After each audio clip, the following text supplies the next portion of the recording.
तो ये third topic है, सीड एंड सोइंग, बीज और उसकी बुवाई। ठीक है, बीज और उसकी बुवाई।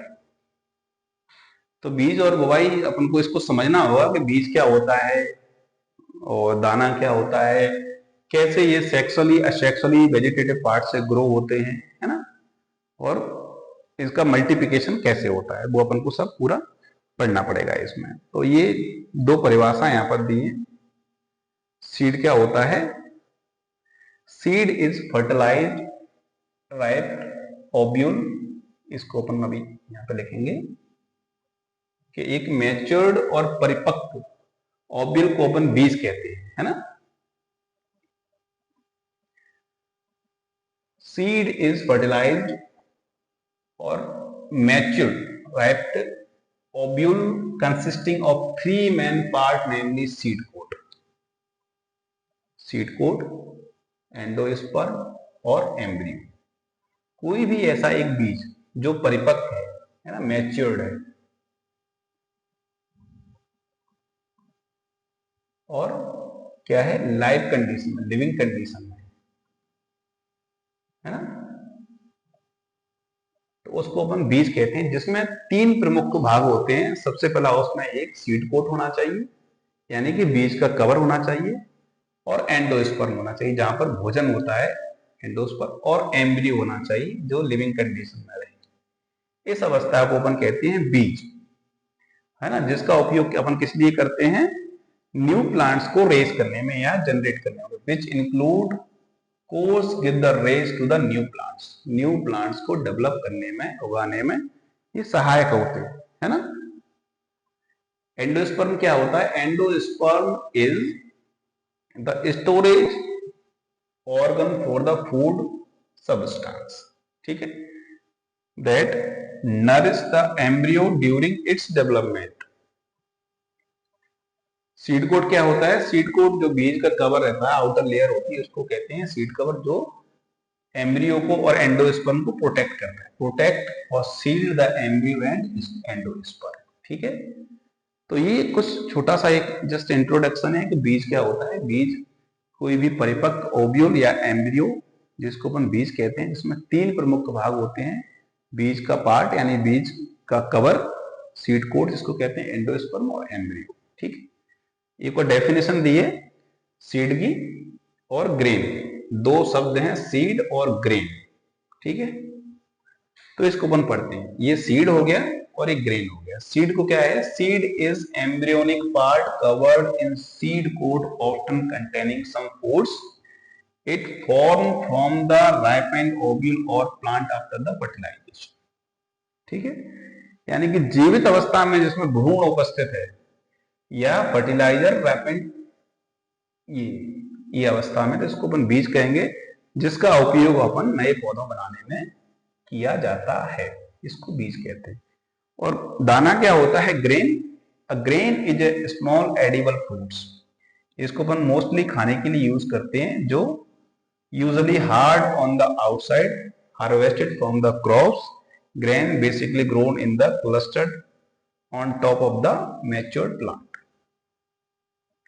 तो इसमें एम्ब्रियो का जिंदा होना या मृत होना इसमें कोई जरूरी नहीं है, इसको अपन as a edible food use करते हैं, ठीक है। तो दो शब्द इसमें अपन पढ़ेंगे, पहले तो बीज क्या है और दाना क्या है, दोनों अपन ने कंप्लीट कर लिए हैं यहाँ पे। अब इसमें आगे जो यूनिट में है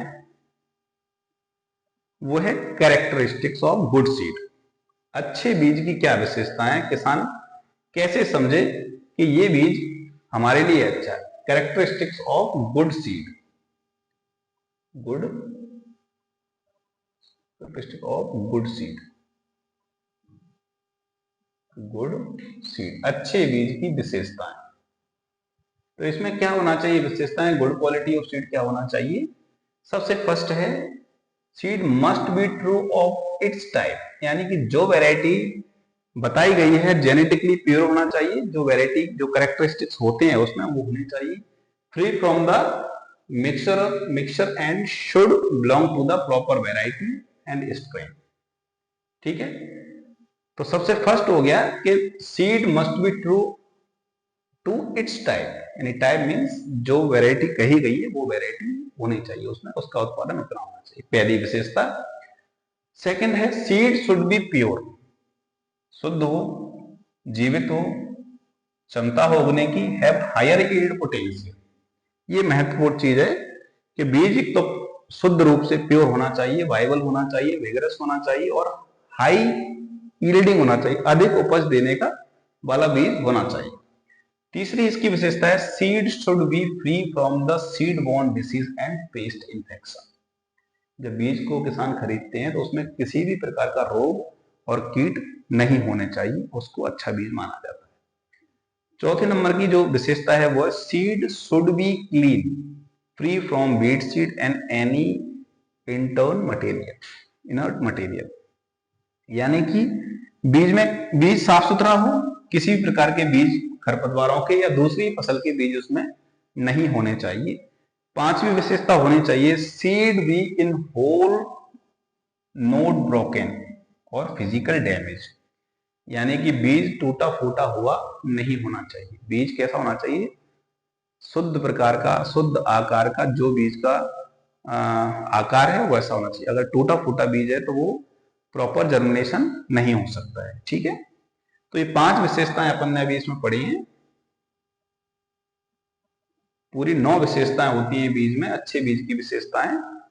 ठीक है, तो 6वीं विशेषता है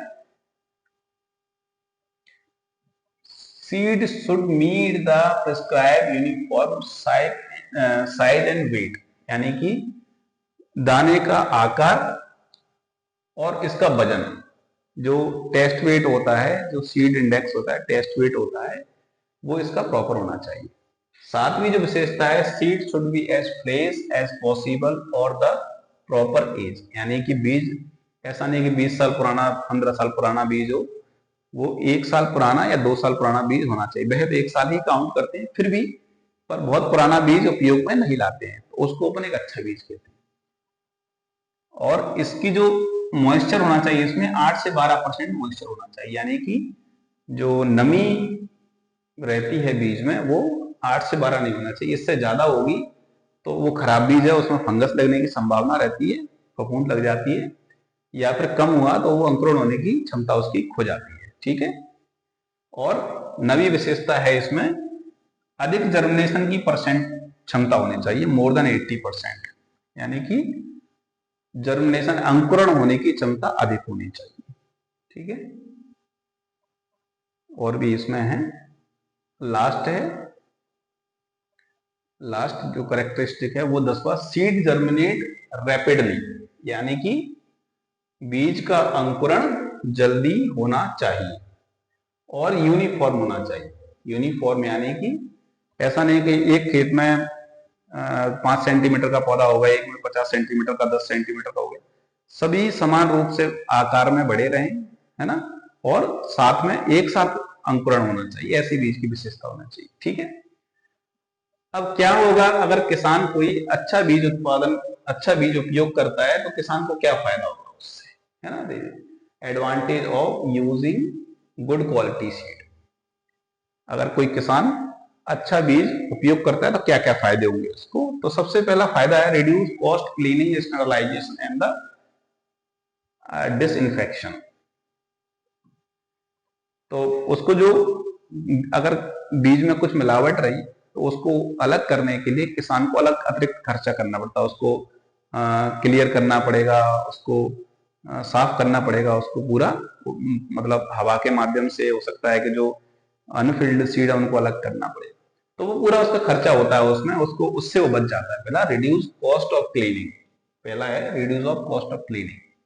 दूसरा है यूनिफॉर्म जर्मिनेशन, यानी कि अच्छा बीज है तो पूरा अंकुरण एक साथ होगा, पूरा खेत समान रूप से उसमें अंकुरण होता है, जिससे क्या होगा, उसको दोबारा उसमें गैप फिलिंग नहीं करनी पड़ेगी और दोबारा रिप्लांटिंग नहीं करनी पड़ेगी, क्योंकि अगर कहीं बीज उगता नहीं है तो उसको फिर दोबारा बुवाई करनी पड़ती है, उसका अतिरिक्त खर्चा है और फसल की जो बढ़वार है वो इफेक्ट हो जाती है, कोई पौधे ज्यादा बड़े हो जाएंगे, कोई कम बड़े रह जाएंगे। ठीक है, 2 फायदे ये हो गए। तीसरा है vigorous seedling growth which reduce weed and disease damage, यानी कि अच्छा बीज है तो बीज की बढ़वार अच्छे से होगी, तो वो क्या होगा, जल्दी बड़ा होगा तो खरपतवार उस पर प्रभाव नहीं डाल पाएंगे और रोग और कीट भी उस पर ज्यादा कोई इम्पैक्ट नहीं कर पाएंगे, है ना। स्वस्थ पौधा रहेगा तो उस पर रोगों का प्रभाव कम होगा। नेक्स्ट है uniform growth stage, maturity and production. अगर सभी पौधे एक साथ अंकुरित होंगे तो फसल की कटाई भी एक साथ की जाएगी। अगर देरी से और जल्दी बुवाई की गई एक खेत में तो फसल की कटाई में अंतर हो सकता है, जिससे किसान को प्रॉब्लम फेस करनी पड़ती है। तो ये भी एक फायदा है इसका कि एक साथ ग्रोथ स्टेज आएंगी, मैच्योरिटी आएगी और प्रोडक्शन एक साथ आएगा। ठीक है। नेक्स्ट है maintain good quality under storage condition. अच्छा बीज है तो उसको स्टोर करने में उसको इजी होता है फार्मर को, उसमें उसको कोई प्रॉब्लम नहीं होती। ठीक है। तो ये कुछ फायदे हैं, इसके अलावा भी इसमें कुछ, हाँ, तो ये आपका 5 फायदे हो गए। अब इसी टॉपिक से रिलेटेड है सीड जर्मिनेशन। ठीक है। अंकुरण क्या होता है, अंकुरण के बारे में इन्होंने बताया है कि अंकुरण क्या होता है। ठीक है। तो अंकुरण होता है रेडिकल का फॉर्मेशन और प्ल्यूमोल का फॉर्मेशन। ठीक है।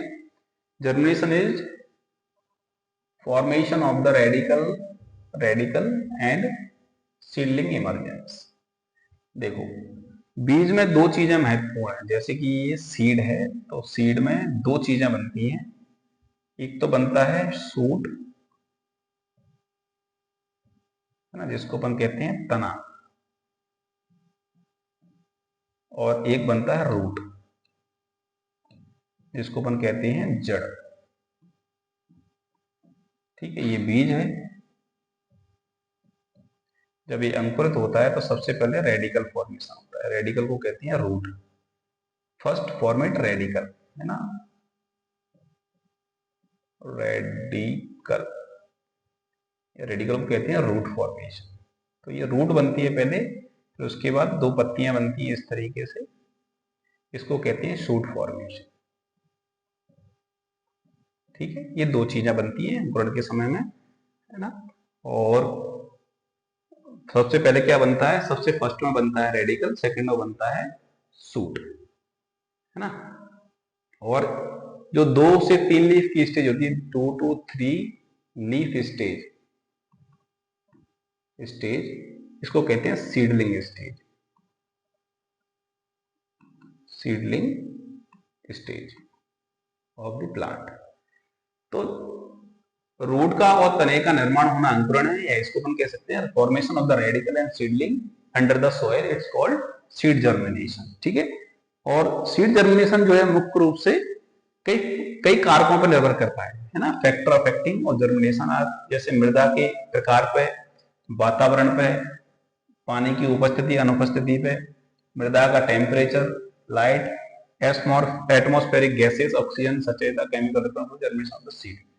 तो इसको प्रभावित करने वाले कई कारक होते हैं, जैसे मिट्टी प्रभावित कर सकती है अंकुरण को, वातावरण प्रभावित कर सकता है, जल की उपस्थिति और ना उपस्थिति दोनों प्रभावित कर सकती है ना। तो इसमें दिए भी हैं कि फैक्टर अफेक्टिंग, तो अंकुरण हो गया formation of the radicle and plumule, है ना, is called seed germination.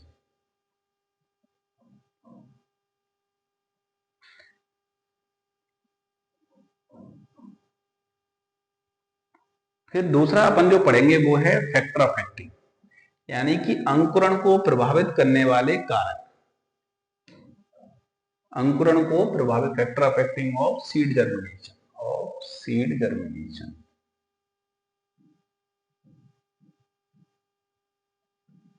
Germination. ठीक है। तो इसको कई कारक प्रभावित करते हैं, जैसे कि सबसे पहला हो गया भूमि का प्रकार, है ना। तो भूमि का प्रकार, टेक्सचर, स्ट्रक्चर और माइक्रो ऑर्गेनिज्म, है ना, ये बीज के अंकुरण को प्रभावित करते हैं। दूसरा कारक कारण होता है इन्वायरमेंट, यानी कि वातावरण। वातावरण कैसे प्रभावित करता है, जैसे कि moisture and seed moisture, soil moisture and seed moisture, यानी कि मृदा में नमी है और बीज में नमी है कि नहीं। ठीक है। Imbibition of the water is the क्या है, prerequisite process of the germination, first process होती है। एम्बिविशन क्या होता है वो समझ लेते हैं। यानी कि ये बीज है और पानी का अंतः चूषण, इसको कहते हैं पानी का अंतः चूषण, यानी कि absorption of the water, water absorption कहते हैं, वाटर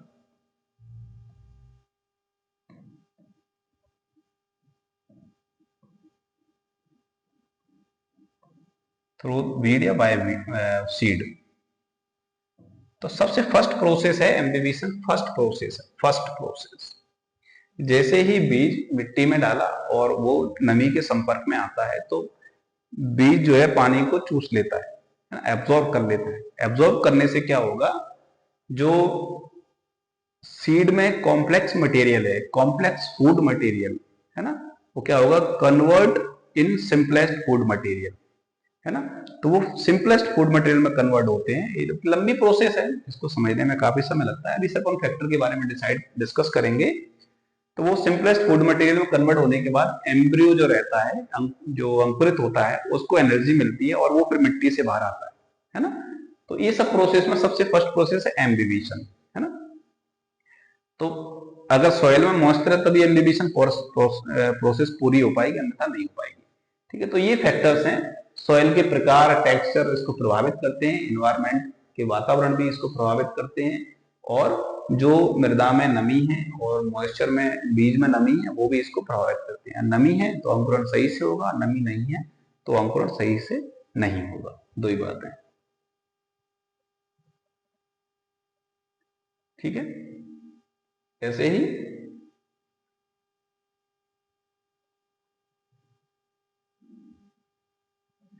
लाइट इसको प्रभावित करती है।